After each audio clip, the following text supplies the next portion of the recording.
بسم الله الرحمن الرحيم. الخامس عن عائشة رضي الله عنها قالت كان رسول الله صلى الله عليه وسلم إذا دخل العشر أحيا الليل وأيقظ أهله وجد وشد المئزر. متفق عليه. حضرت عائشہ رضی اللہ عنہا سے مروی ہے، فرماتی ہیں کہ رسول اللہ صلی اللہ علیہ وسلم جب رمضان کے آخری عشرے میں رات کو بیدار ہوتے تھے تو اپنے گھر والوں کو جگاتے اور کوشش و ہمت کے ساتھ عبادت کرتے اور سختی سے کمر ہمت باندھ لیتے۔ یہاں اللہ کے نبی صلی اللہ علیہ وسلم کی پھر عبادت کا اور ان کی بندگی بجا لانے کا حال بیان کیا گیا ہے کہ اللہ کے نبی صلی اللہ علیہ وسلم خاص طور سے رمضان کے آخری عشرے میں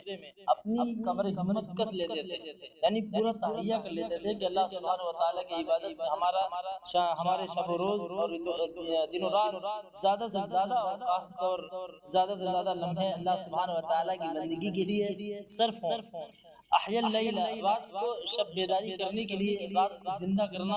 عربی میں بولتے ہیں احیا اللیل، یعنی فلاں نے رات کو زندہ کر دیا، یعنی رات کو عبادت کی، یا رات میں اللہ سبحانہ و تعالیٰ کی عبادت کے علاوہ دوسرے کام بھی کیے، پڑھائی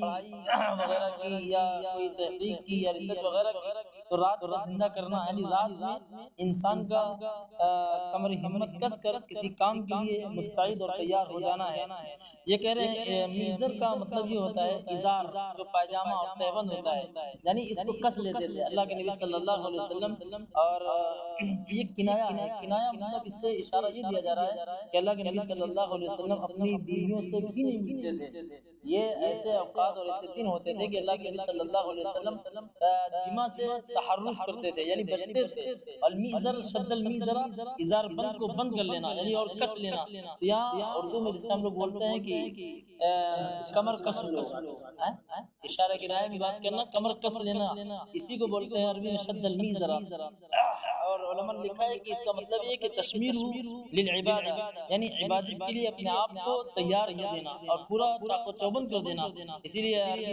عربی لغت میں یہ کہا جاتا ہے کہ شدت لہذا الامر المزری، میں نے اس کام کے لیے پورا تہیہ کر لیا ہے، یعنی کمر ہمت باندھ لی ہے۔ تشمرت وتفرغت له، تو اللہ کے نبی صلی اللہ علیہ وسلم، جبکہ اللہ کے نبی صلی اللہ علیہ وسلم کو معاف کر دیا گیا اور نبوت جیسے عظیم الشان اسٹیٹس اور مقام سے نوازا گیا، اور اللہ سبحانہ و تعالیٰ نے کتنے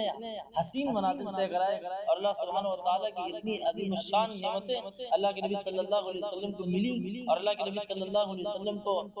لوائے حمد ملے گا، تعریف کا جھنڈا ملے گا، اور مقام محمود ملے گا، صاحب کوثر بھی ہوں گے آپ، اور بہت ساری صفات اللہ سبحانہ و تعالیٰ نے نوازی۔ اور اس بنیاد پر اللہ کے نبی صلی اللہ علیہ وسلم نے کبھی فخر سے یعنی کبھی غرور سے کام نہیں لیا کہ میں ہی ہوں بس۔ اس کے باوجود بھی دیکھیے پھر یعنی انبیاء علیہ السلام کے درمیان بھی کہتے ہیں کہ ہمارا موازنہ کر کے ہم کو بڑا مت بناؤ، حالانکہ اللہ کے نبی صلی اللہ علیہ وسلم کو بہت سے علماء نے قرآن میں خود ثابت کیا ہے کہ آپ کا مقام دوسروں سے بلند ہے اور آپ کا اونچا مقام اور درجہ مرتبہ ہے، لیکن اللہ کے نبی صلی اللہ علیہ وسلم کی یہ عاجزی ان کی ساری تھی کہ پھر بھی اپنے آپ کو زیادہ